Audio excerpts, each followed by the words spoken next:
Hey everyone, this is how my ductwork done. First we have to find out where your precision duct's supposed to be, and then cut the pipe and then position your T connection there. And then this is the trick here.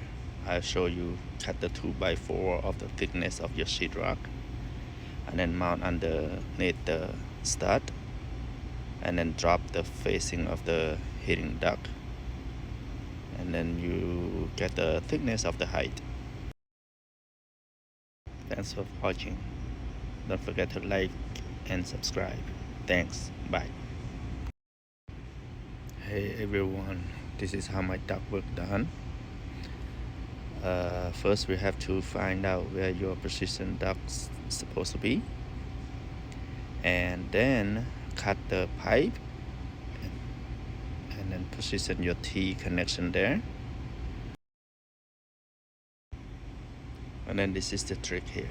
I'll show you cut the 2x4 of the thickness of your sheetrock and then mount underneath the stud and then drop the facing of the heating duct, and then you get the thickness of the height. Thanks for watching. Don't forget to like and subscribe. Thanks. Bye.